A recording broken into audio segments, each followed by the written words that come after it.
සාමාන්‍ය මනුස්සයෙක්ගේ ආයු අපේක්ෂාව 70යි.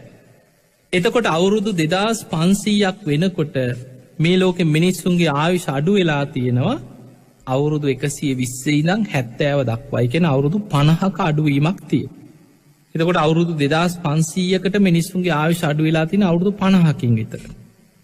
ඔය ආයුෂ තවත් අඩු වෙලා තවත් අවුරුදු 2500ක් ගිය තැන තවත් අවුරුදු 50කින් අඩු වුණොත් ඒ කියන්නේ අපේ බුදුරජාණන් වහන්සේ පිරිනිවන් පාලා අවුරුදු 5000 වෙනකොට මේ මිනිස්සුන්ගේ ආයු අපේක්ෂාව ඉතුරු වෙන්නේ ඒ කාලේ අවුරුදු 20ක් වගේ ආයුෂක්. අවුරුදු 20-25 වගේ ආයුෂක් තියෙන.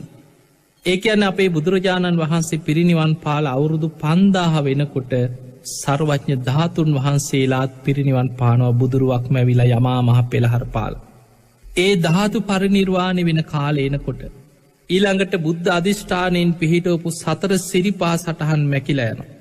මේ බුද්ධ අධිෂ්ඨාන සියල්ල පිහිටෙව්වේ අවුරුදු 5000ක් යනතේ. ඒ වෙනකොට මිනිස්සුන්ගේ ආයුෂත් පිරිහිලා අවුරුදු 5000ක් කියන්නේ මිනිස් ආයුෂ අවුරුදු 20ට විතර බැහැපු කාලයක්. ඒ විනාශයෙන් පස්සේ බුද්ධ ශාසනයේ අවසන් වෙලා අවුරුදු 2300ක් ගිය තැන අවුරුදු 20 ආයුෂ 10ට බහින්. ඒ 10ට බැහැලා එතනින් පස්සේ සිද්ධ වෙන්නේ අර සත් අන්තක් කල්ප විනාශය. අවියායුධවලින් මරාගෙන මිනිස්සුන්ට මෘග සංඥා පහළ වෙලා මුළු ලෝකෙම ලේවිලක් වෙන විස්තරයක් බුද්ධ දේශනාවක විස්තර කරන. එතනින් පස්සේ ඉතුරු වෙන ටික දෙනෙක්ගෙන් ටික ගුණධර්ම පිරීම නිසා අර පිරිහිච්ච අවුරුදු 10ට බැහැපු ආයුෂ ටිකෙන් ටික වැඩිවෙන්න පටන් ගන්න. මාසේ 2 එහෙම තමයි පරම්පරාවෙන් පරම්පරාවට ආයුෂ වැඩිවෙවී ගිහිල්ලා ආයෙමත් ආයුෂ අසංකේය දක්වා වැඩිවෙන්නට ඕන. එහෙම වැඩිවෙච්ච ආයුෂ අඩු වෙලා ආයි අවුරුදු 80000ට අඩු වෙච්ච කාලෙක මෛත්‍රී බුදුරජාණන් වහන්සේ පහළ වෙන්නේ. එතකොට පින්වතුනි මනුස්ස ලෝකේ කාලෙන් අපි ගණන් ගත්තොත් මේ ගණන් කිරීම තුල අපිට පේනවා එහෙනම් මෛත්‍රී බුදුහාඳුරු පහළ වෙන්නේ මනුස්ස ලෝකේ අවුරුදු වලින් ගත්තොත් තව අවුරුදු කෝටි ප්‍රකෝටි ගාණක් කියතන.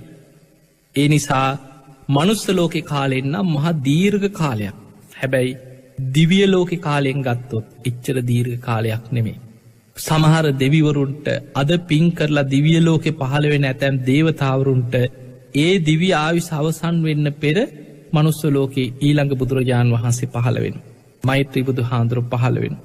මොකද මේ වෙනකොට මෛත්‍රී බෝසතාණන් වහන්සේ පාරමී සම්පූර්ණ කරලා තුසිත දෙව්ලොව වැඩ ඉන්නේ.